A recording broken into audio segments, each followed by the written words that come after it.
राधे हरे कृष्णा।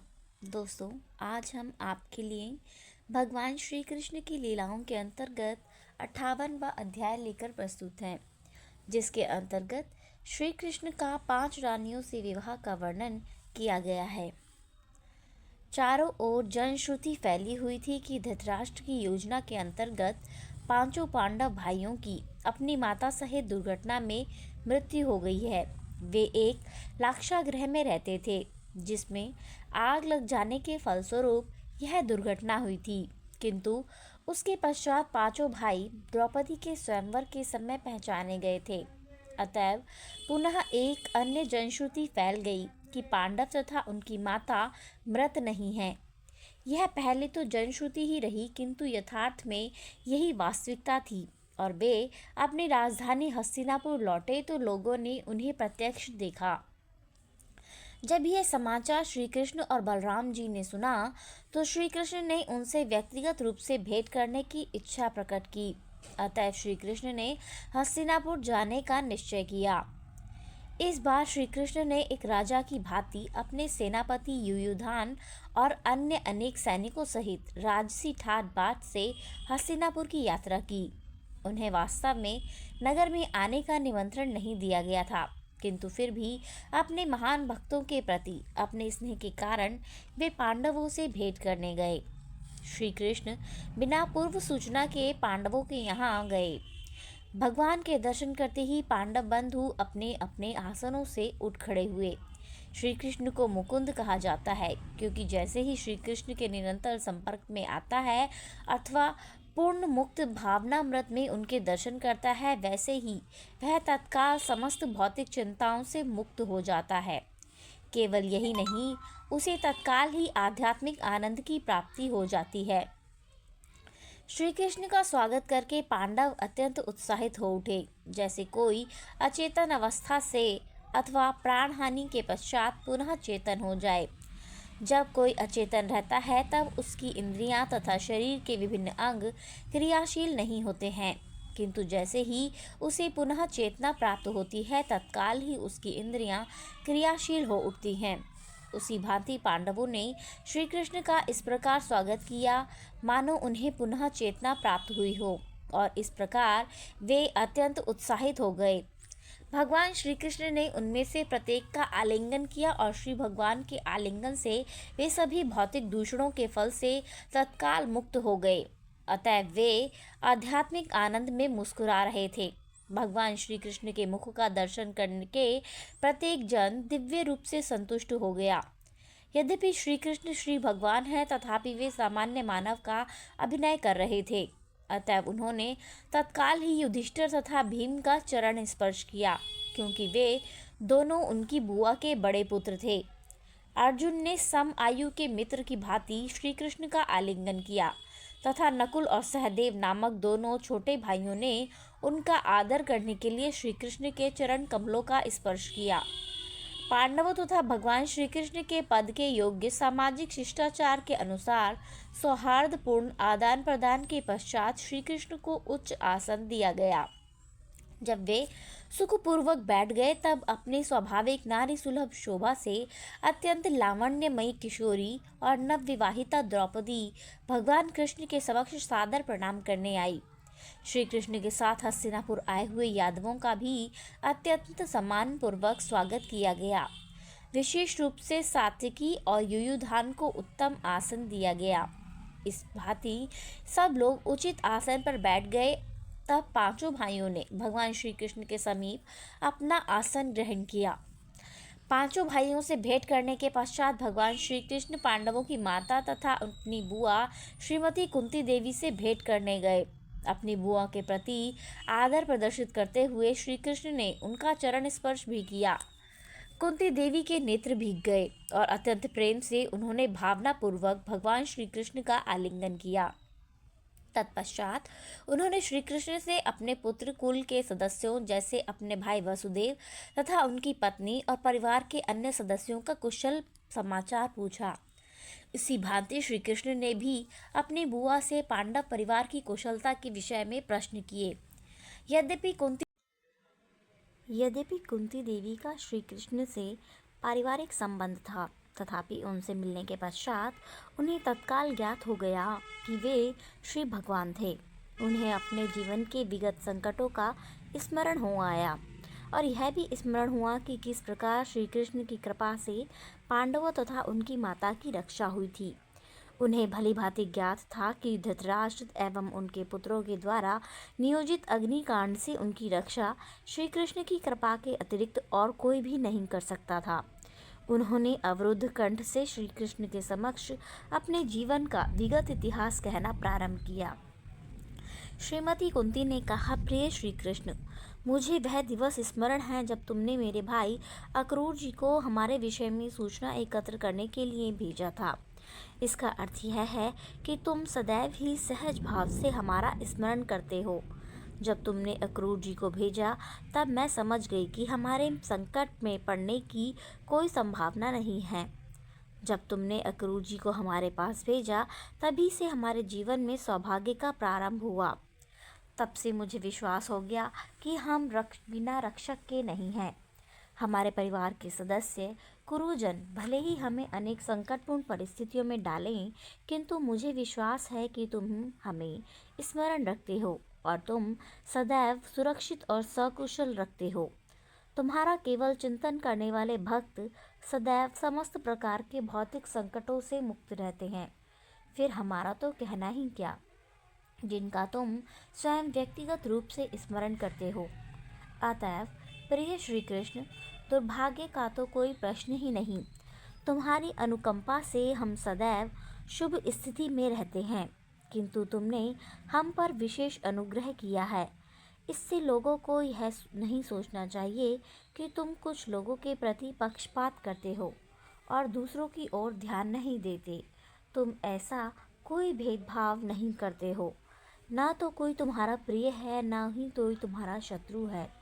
श्री भगवान के रूप में तुम सबके प्रति समभाव रखते हो और प्रत्येक व्यक्ति तुम्हारी विशिष्ट दया का लाभ उठा सकता है। तथ्य यह है कि यद्यपि तुम सबके प्रति समभाव रखते हो, तथापि तुम्हारी विशेष रुचि सदैव तुम्हारा चिंतन करने वाले भक्तों की ओर होती है। भक्तों का तुमसे प्रेम बंधन का संबंध है। वे तुमको क्षण मात्र के लिए भी विस्मृत नहीं कर सकते हैं। तुम प्रत्येक जीव के हृदय में उपस्थित हो, किंतु भक्त सदैव तुम्हारा स्मरण करते हैं। इस कारण तुम भी उसी के अनुरूप व्यवहार करते हो। यद्यपि माता का सभी संतानों के प्रति स्नेह होता है, फिर भी पूर्ण रूप से उसी पर निर्भर रहने वाली संतान की यह विशेष देखभाल करती है। प्रिय श्री कृष्ण, मुझे निश्चित रूप से ज्ञात है कि प्रत्येक व्यक्ति के हृदय में निवास करते हुए तुम अपने अनन्य भक्तों के लिए सदैव शुभ परिस्थितियों का निर्माण करते रहते हो। तदुपरांत राजा युधिष्ठिर ने भी श्री भगवान तथा प्राणी मात्र के सार्वभौम सखा रूप श्री कृष्ण की स्तुति की, किंतु श्री कृष्ण पांडवों की विशेष देखभाल कर रहे थे। अतएव राजा युधिष्ठिर ने कहा, प्रिय श्री कृष्ण, हमें ज्ञात नहीं कि पूर्व जन्मों में हमने कौन से पुण्य कर्म किए थे, जिसके फलस्वरूप आप हम पर इतने दयालु तथा अनुग्रहपूर्ण हैं। हमें भली भांति ज्ञात है कि आपको प्राप्त करने की कामना से सदैव ध्यान में रत रहने वाले महान योगी भी सरलता से ऐसी कृपा नहीं प्राप्त करते हैं। वे आपकी व्यक्तिगत देखरेख में भी नहीं प्राप्त कर सकते हैं। मुझे समझ में नहीं आता कि क्या हम पर इतने कृपालु क्यों हैं। हम योगी नहीं, वरन हम भौतिक दूषणों के प्रति आसक्त हैं। हम राजनीति अर्थात सांसारिक प्रपंचों में रचने पचने वाले गृहस्थ हैं। मुझे ज्ञात नहीं है कि आप हम पर इतने दयालु क्यों हैं। राजा युधिष्ठिर के अनुरोध पर श्री कृष्ण ने वर्षा ऋतु के 4 माह हस्तिनापुर में व्यतीत करना स्वीकार कर लिया। वर्षा ऋतु के 4 मास चातुर्मास कहे जाते हैं। इस अवधि में सामान्यतया भ्रमणशील उपदेशक और ब्राह्मणजन किसी विशेष स्थान पर रुककर कठोर विधि विधानों के अनुसार जीवन यापन करते हैं। यद्यपि भगवान श्री कृष्ण समस्त विधि विधानों से परे हैं और तथापि पांडवों के प्रति स्नेह के कारण उन्होंने हस्तिनापुर में रहना स्वीकार किया। श्री कृष्ण के हस्तिनापुर में निवास का लाभ उठाते हुए नगर के सभी नागरिकों ने प्रायः श्री कृष्ण के दर्शन का विशेषाधिकार प्राप्त किया। इस प्रकार भगवान श्री कृष्ण के प्रत्यक्ष दर्शन मात्र से वे दिव्य आनंद में मग्न हो गए। जब श्री कृष्ण पांडवों के साथ निवास कर रहे थे, तभी एक दिन वे और अर्जुन शिकार के लिए वन में जाने को तत्पर हुए। हनुमान के चित्र से अंकित पताका वाले रथ पर वे दोनों बैठ गए। अर्जुन का विशेष रथ सदैव हनुमान जी के चित्र से अंकित रहता था, अतएव उसका नाम कपिध्वज भी है। कपि का अर्थ है हनुमान और ध्वज का अर्थ है पताका। इस प्रकार अपने धनुष तथा बाणों और अक्षय बाणों सहित अर्जुन वन में गए। उन्होंने कवच आदि धारण किए थे, क्योंकि उन्हें अनेक शत्रुओं के वध का अभ्यास करना था। अर्जुन ने विशेष रूप से वन के उस भाग में प्रवेश किया जहां अनेक शेर, हिरण तथा अन्य विभिन्न पशु थे। अर्जुन के साथ श्री कृष्ण पशुवध का अभ्यास करने के लिए नहीं गए थे, क्योंकि उन्हें किसी भी वस्तु का आभास करने की आवश्यकता नहीं है, वे स्वयं पूर्ण हैं। वे अर्जुन को अभ्यास करता हुआ देखने के लिए गए थे, क्योंकि भविष्य में उन्हें अनेक शत्रुओं का वध करना होगा। वन में प्रवेश करने के उपरांत अर्जुन ने अनेक शेरों, वराहों, जंगली भैंसों तथा गवियों का वध किया। गवय एक वन्य पशु होता है। अर्जुन ने अपने बाणों से भेद कर अनेक गेंडों, हिरणों, खरगोशों, साथियों या उन्हीं के समान अन्य पशुओं का भी वध किया। कुछ मृत पशु जो यज्ञ में बलि दिए जाने के लिए उपयुक्त थे, अनुचरों के द्वारा राजा युधिष्ठिर के समीप भेज दिए गए।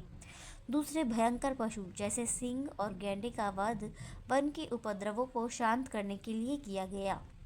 वनों में अनेक साधु तथा संत जन निवास करते हैं, अतएव क्षत्रिय राजाओं का यह कर्तव्य है कि वन को भी निवास के योग्य शांतिपूर्ण स्थिति में रखा जाए। शिकार के कारण अर्जुन को थकान तथा प्यास का अनुभव हुआ, अतएव वे श्री कृष्ण के साथ यमुना के तट पर गए। जब दोनों कृष्ण अर्थात अर्जुन और श्री कृष्ण की भांति अर्जुन भी कभी कभी कृष्ण कहे यमुना के तट पर पहुँचे, तो उन्होंने अपने हाथ, पैर और मुख धोए और यमुना के निर्मल जल का पान किया। जब वे जल पीकर विश्राम कर रहे थे, तब उन्होंने विवाह योग्य आयु की एक सुंदर कन्या को अकेली यमुना के तट पर भ्रमण करते हुए देखा। श्री कृष्ण ने अपने सखा अर्जुन को उस कन्या से उसका परिचय पूछने के लिए भेजा। श्री कृष्ण के आदेश से अर्जुन तत्काल उस अत्यंत रूपवती कन्या के समीप गए। उसकी देह सुडौल थी, दांत धवल थे और मुख मुस्कान से युक्त था। अर्जुन ने प्रश्न किया, प्रिय बाला, उन्नत उरोजों से युक्त तुम अत्यंत रूपवती हो, क्या मैं पूछ सकता हूँ कि तुम कौन हो? तुम्हें यहाँ एकाकी भ्रमण करते देखकर हम चकित हैं। यहाँ आने का तुम्हारा प्रयोजन क्या है? हम केवल अनुमान कर सकते हैं कि तुम एक योग्य पति खोज रही हो। यदि तुम्हें आपत्ति न हो तो तुम अपना प्रयोजन बता सकती हो। मैं तुम्हें संतुष्ट करने का प्रयास करूँगा। वह सुंदर बाला यमुना नदी ही थी, जिन्होंने स्त्री का रूप धारण कर रखा था। उन्होंने उत्तर दिया, हे अर्जुन, मैं सूर्यदेव की पुत्री हूँ और अब मैं तपस्या कर रही हूँ, क्योंकि मुझे भगवान विष्णु को पति रूप में प्राप्त करने की कामना है। मेरे विचार में वे पुरुष श्रेष्ठ हैं और मेरे पति बनने के योग्य हैं। इस प्रकार मैं अपनी इच्छा व्यक्त कर रही हूँ, क्योंकि आप इसे जानना चाहते थे। उस बाला ने आगे कहा, मुझे ज्ञात है कि आप वीर अर्जुन हैं, अतएव मैं आगे यह कहना चाहूँगी कि मैं भगवान श्री विष्णु के अतिरिक्त किसी और को अपने पति के रूप में स्वीकार नहीं करूँगी। भगवान श्री विष्णु ही समस्त जीवों के एकमात्र रक्षक हैं और समस्त बद्धदाताओं को मुक्ति प्रदान करने वाले हैं। यदि आप भगवान श्री विष्णु से प्रार्थना करें कि वे मुझ पर प्रसन्न हो जाएं, तो मैं आपकी अत्यंत आभारी रहूँगी। यमुना को भली भांति ज्ञात था कि अर्जुन भगवान श्री कृष्ण के महान भक्त हैं और यदि वे प्रार्थना करेंगे तब श्री कृष्ण उनकी प्रार्थना कभी नहीं ठुकराएंगे। श्री कृष्ण को प्रत्यक्ष रूप से प्राप्त करना कभी कभी निरर्थक हो सकता है, किंतु किसी भक्त के माध्यम से उनके शरणागत होना अवश्य ही सफल होता है। उन्होंने अर्जुन से आगे कहा, मेरा नाम कालिंदी है और मैं यमुना के जल में निवास करती हूँ।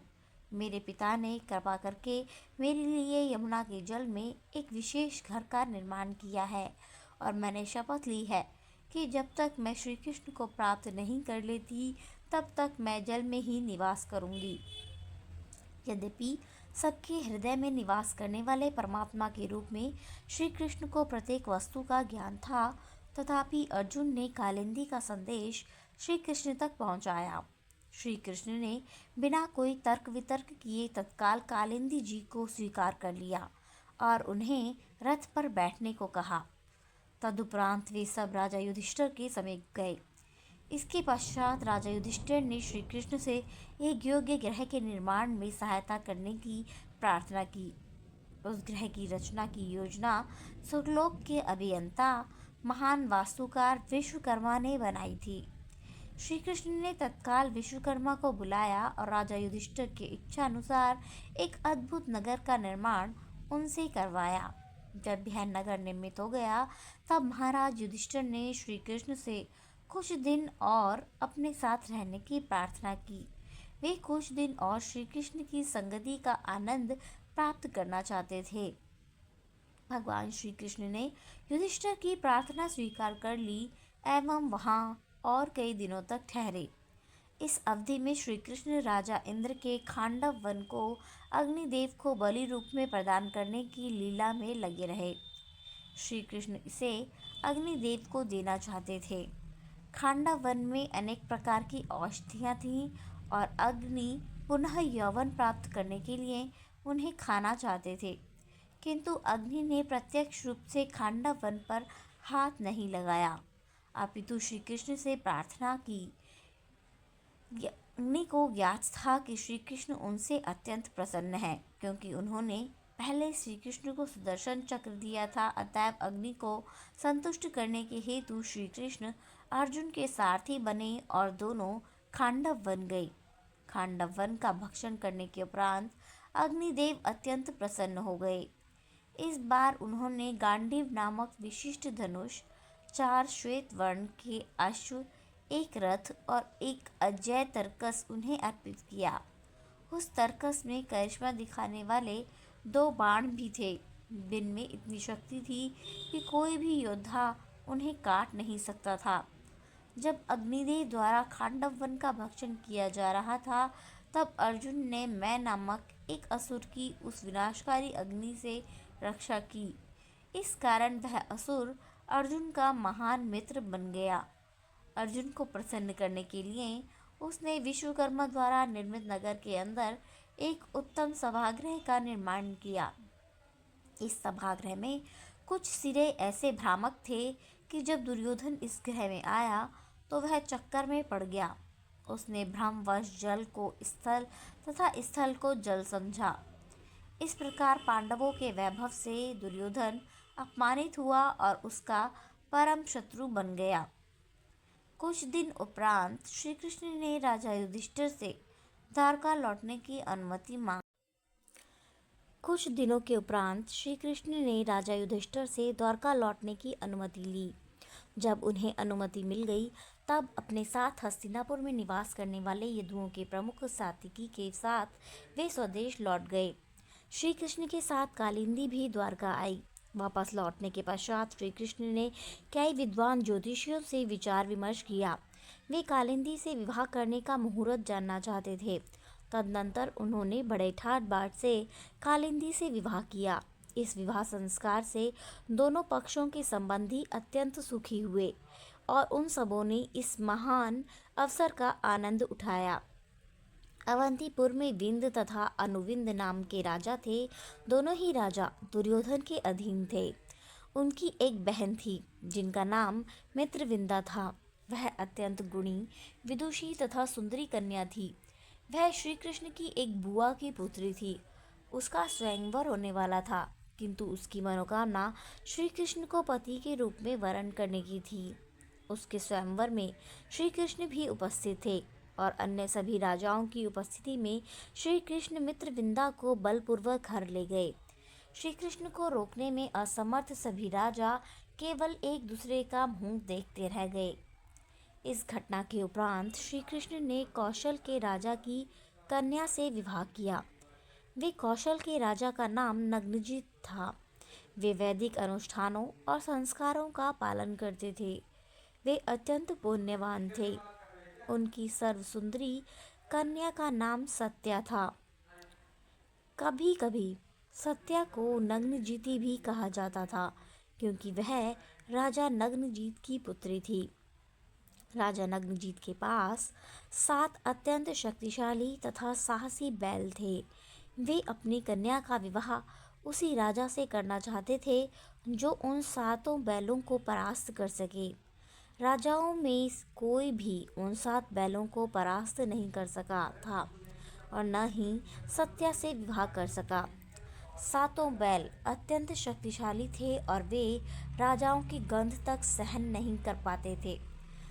अनेक राजा इस राज्य में आए और बैलों पर विजय पाने का प्रयास किया, किंतु उन बैलों पर नियंत्रण प्राप्त करने के स्थान पर वे स्वयं परास्त हो गए।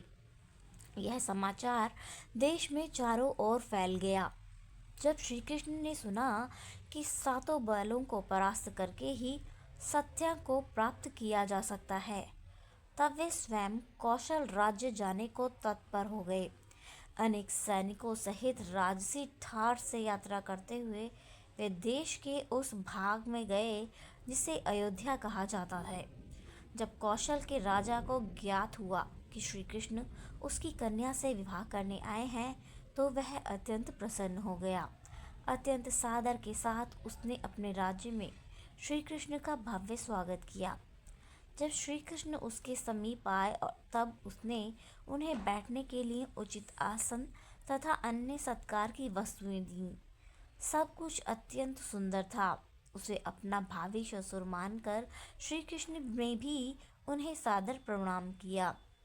जब राजा नग्नजीत की पुत्री सत्या को ज्ञात हुआ कि स्वयं श्री कृष्ण उससे विवाह करने आए हैं, तब वह अत्यंत प्रसन्न हो गई कि स्वयं लक्ष्मी देवी के पति कृपा करके उसे स्वीकारने यहाँ आए हैं।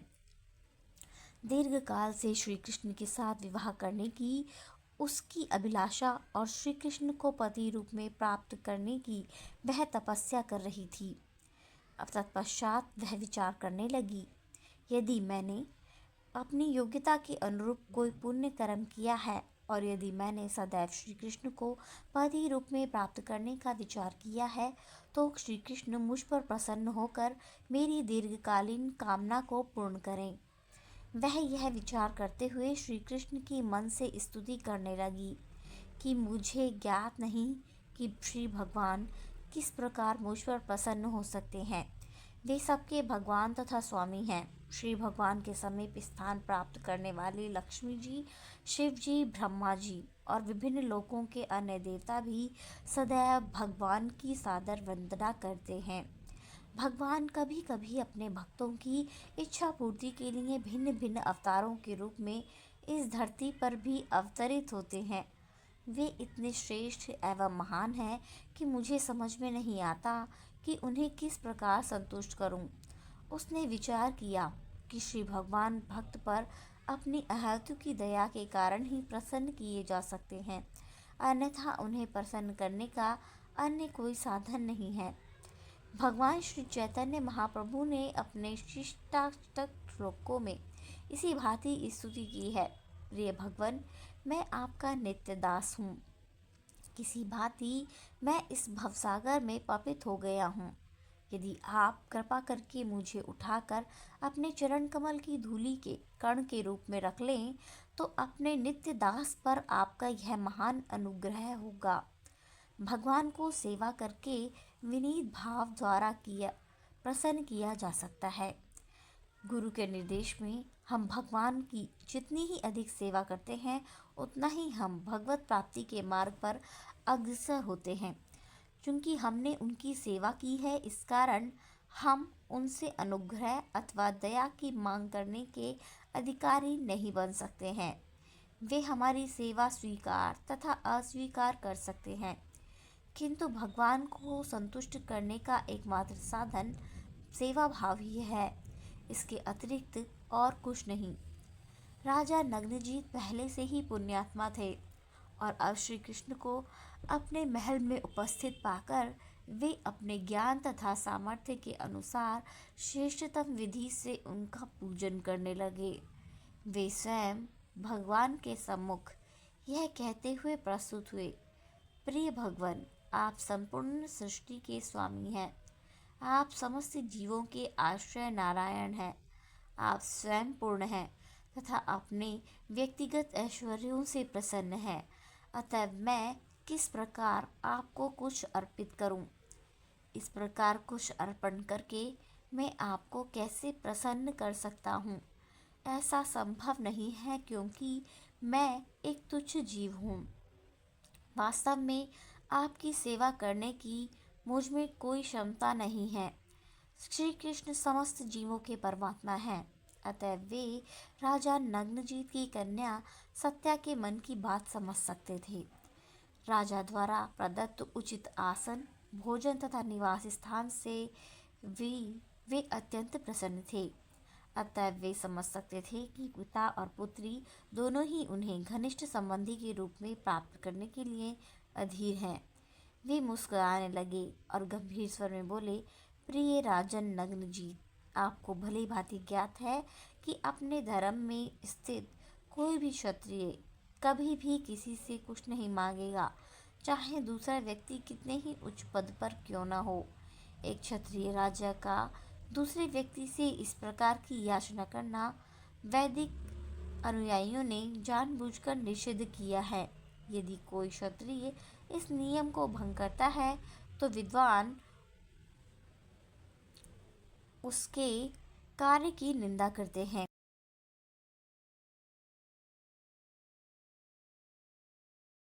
तो इस दृढ़ विधि विधान के होने पर भी मैं आपसे आपकी रूपवती कन्या का हाथ मांग रहा हूँ। ऐसा करने के पीछे मेरा उद्देश्य यह है कि आपने मेरा जो हार्दिक स्वागत किया है, उसके बदले हमारे मध्य संबंध स्थापित हो जाए। आपको यह जानकर प्रसन्नता होगी कि हमारी पारिवारिक प्रथा नहीं है, अतः अपनी पुत्री को हमें देने के लिए आप कोई शुल्क लगाएंगे तो हम उसे नहीं दे सकते। दूसरे शब्दों में, सातों बैलों को परास्त करने की शर्त पूरी किए बिना ही श्री कृष्ण राजा से सत्या का हाथ प्राप्त करना चाहते थे। भगवान कृष्ण का वचन सुनकर राजा नग्नजीत ने कहा, प्रिय भगवान, आप समस्त सुखों, ऐश्वर्यों और गुणों के सागर हैं। श्रीदेवी लक्ष्मी सदैव आपके वक्ष पर निवास करती है। इस परिस्थिति में मेरी पुत्री के लिए आपसे श्रेष्ठ पति कौन हो सकता है? मेरी पुत्री तथा मैं दोनों ने ही सदैव इस अवसर के लिए प्रार्थना की है। आप यदुवंश के शिरोमणि हैं। मैं आपको सूचित करता हूँ कि प्रारंभ से ही मैंने योग्य प्रत्याशी से ही अपनी कन्या का विवाह करने का प्रण किया है, और ऐसा प्रत्याशी वही होगा जो मेरी बनाई गई परीक्षा में विजयी हो। मैंने यह परीक्षा केवल इसलिए बनाई है जिससे मैं अपने भावी दामाद के बल, कौशल और स्थिति को समझ सकूं। आप भगवान श्री कृष्ण हैं और आप समस्त शूरवीरों में प्रमुख हैं। मुझे निश्चय है कि आप बिना किसी कठिनाई के इन 7 बैलों को वश में कर सकेंगे। अभी तक कोई राजा उन्हें वश में नहीं कर सका है। जिसने किसी ने भी उन्हें नियंत्रण में लाने का प्रयास किया, उसके हाथ पांव ही टूटे हैं। राजा नग्नजीत ने आगे प्रार्थना की, हे श्री कृष्ण, यदि आप कृपा कर 7 बैलों को नाथ लें और उन्हें नियंत्रण में कर लें, तब निस्संदेह आप ही मेरी पुत्री सत्या के वांछित वर चुने जाएंगे। यह कथन सुनकर श्री कृष्ण समझ गए कि राजा अपना प्रण भंग नहीं करना चाहते। अतएव उनकी इच्छा पूर्ण करने के लिए वे कमर कसकर बैलों से युद्ध करने के लिए तत्पर हो गए। उन्होंने स्वयं को तत्काल 7 कृष्णों में विभाजित कर लिया और उनमें से प्रत्येक ने एक बैल को पकड़कर उसे नाथ लिया। इस प्रकार रस्सी से बांधकर बैलों को ऐसे में नियंत्रित कर लिया जैसे वे खेलने की वस्तु हों। श्री कृष्ण का स्वयं को 7 स्वरूपों में बांटना अत्यंत अर्थपूर्ण है। राजा नग्नजीत की पुत्री सत्या को ज्ञात था कि श्री कृष्ण ने पहले ही अनेक राजकुमारियों से विवाह किया है। फिर भी वह श्री कृष्ण के प्रति आसक्त थी। उसे उत्साहित करने के लिए श्री कृष्ण ने तत्काल अपना 7 स्वरूपों में विस्तार कर लिया। इसका तात्पर्य यह है कि श्री कृष्ण एक हैं, किंतु उनके विस्तार के अनंत रूप हैं। उन्होंने सैकड़ों हजारों पत्नियों से विवाह किया था, किंतु इसका यह अर्थ नहीं कि जब वे एक पत्नी के समीप रहते थे तो दूसरी पत्नियां उनके संग से वंचित रहती थीं। श्री कृष्ण अपने विस्तार के द्वारा प्रत्येक पत्नी का संग कर सकते थे। जब श्री कृष्ण ने बैलों को नाथ कर उनको अपने वश में कर लिया, तब बैलों का घमंड और शक्ति तत्काल चूर चूर हो गई। इस प्रकार बैलों ने जो नाम तथा यश प्राप्त किया था वह नष्ट हो गया। जब श्री कृष्ण ने बैलों को नाथ लिया, तब उन्होंने उनको उसी भांति जोर से खींचा जैसे कोई बालक काठ के बैल को घसीटता है। श्री कृष्ण के इस पौरुष को देखकर राजा नग्नजीत अत्यंत चकित हो गए और अत्यंत प्रसन्नतापूर्वक तत्काल अपनी पुत्री श्री कृष्ण के समक्ष ले आए और उसे श्री कृष्ण को सौंप दिया। श्री कृष्ण ने भी तत्काल सत्या को पत्नी के रूप में स्वीकार कर लिया। इसके पश्चात अत्यंत भव्यता के साथ उनका विवाह संस्कार संपन्न हुआ। राजा नग्नजीत की रानियां भी अत्यंत प्रसन्न थीं, क्योंकि उनकी पुत्री सत्या को श्री कृष्ण पति रूप में प्राप्त हुए हैं। इस शुभ अवसर पर राजा तथा रानियां अत्यंत प्रसन्न थे। अतः विवाह के उपलक्ष्य में पूरे नगर में उत्सव मनाया गया। चारों ओर शंख, नगाड़ों तथा अन्य विभिन्न प्रकार के गीत संगीत की ध्वनि सुनाई पड़ती थी। नवविवाहित दंपत्ति पर विद्वान ब्राह्मण आशीषों की वर्षा करने लगे। हर्ष के कारण नगर के समस्त निवासियों ने रंगीन वस्त्र तथा आभूषण धारण किए थे। राजा नग्नजीत इतने प्रसन्न थे कि उन्होंने पुत्री और जमाता को प्रचुर दहेज दिया। सर्वप्रथम उन्होंने 10,000 गायें दी एवं सुंदर वस्त्रों तथा स्वर्णहार से युक्त 3,000 नवयुवती दासियां दी। दहेज की यह प्रथा भारतवर्ष में अभी भी प्रचलित है। विशेष रूप से यह प्रथा क्षत्रिय राजाओं में प्रचलित है। जब एक क्षत्रिय राजा का विवाह होता है, तब वधू के साथ उसकी समवयस्कता कम से कम 12 दासी दी जाती हैं। गायें और दासियां देने के पश्चात राजा ने 9,000 हाथी तथा हाथी से 100 गुने रथ देकर दहेज को और भी समृद्ध बना दिया। इसका अर्थ है कि उन्होंने 9 लाख रथ दिए। उन्होंने रथों से 100 गुने अश्व दिए, अर्थात 9 करोड़ अश्व दिए, और अश्वों से 100 गुने सेवक दिए, अर्थात 9 अरब सेवक दिए। राजा इन दास व दासियों को सब सुविधाएं देकर सनातनवत अथवा परिवार के सदस्यों के समान पालन करते थे। ऊपर वर्णित रीति से यह दहेज देने के पश्चात कौशल प्रदेश के राजा ने अपनी पुत्री तथा महान जमाता को एक रथ पर बैठाया। उन्होंने श्री कृष्ण व अपनी पुत्री के साथ उनकी सुरक्षा के लिए शस्त्रों से सज्जित एक सेना भेजी और उन्हें उनके घर जाने दिया। जब वे तीव्र गति से अपने नए घर की ओर यात्रा कर रहे थे, तब उनके प्रति वात्सल्य से राजा का हृदय द्रवित हो उठा। श्री कृष्ण से सत्या के इस विवाह से पूर्व अनेक लोगों ने राजा नग्नजीत के बैलों के साथ प्रतियोगिता की थी।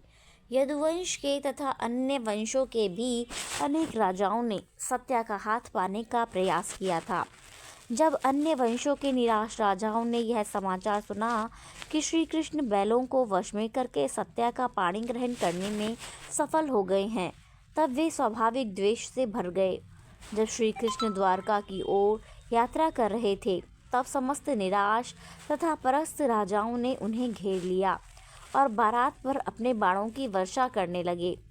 जब उन्होंने श्री कृष्ण के दल पर आक्रमण किया और अनवरत घोर वर्षा के समान बाणों की वर्षा की, तब श्री कृष्ण के सर्वश्रेष्ठ सखा अर्जुन ने उनकी चुनौती स्वीकार की। अपने प्रिय सखा श्री कृष्ण को उनके विवाह के अवसर पर प्रसन्न करने के लिए अर्जुन ने अकेले ही उन राजाओं को मार दिखाया। उन्होंने गांडीव नामक अपना धनुष उठाया और तत्काल ही समस्त राजाओं को वैसे ही भगा दिया जैसे कोई सिंह समस्त छोटे पशुओं को केवल पीछा करके भगा देता है। अर्जुन ने बिना किसी राजा का वध किए ही उन सबको भगा दिया। इसके पश्चात यदुवंश शिरोमणि भगवान श्री कृष्ण ने अपनी नवविवाहिता पत्नी तथा विशाल दहेज सहित भव्य रूप से द्वारका नगर में प्रवेश किया। तत्पश्चात श्री कृष्ण ने वहां अपनी पत्नी के साथ अत्यंत शांतिपूर्वक निवास किया। श्री कृष्ण की एक और बुआ थीं जिनका नाम श्रुतकीर्ति था और वे उनके पिता की बहन थीं। उनका विवाह कैकेय प्रदेश में हुआ था और वे वहीं निवास करती थीं। उनकी एक पुत्री थी जिसका नाम भद्रा था। भद्रा भी श्री कृष्ण से विवाह करना चाहती थी और उनके भाई ने बिना किसी शर्त के उन्हें श्री कृष्ण को समर्पित कर दिया। श्री कृष्ण ने भी उसे अपनी प्रामाणिक पत्नी के रूप में स्वीकार किया। इसके पश्चात श्री कृष्ण ने मद्रास प्रदेश के राजा की पुत्री से विवाह किया।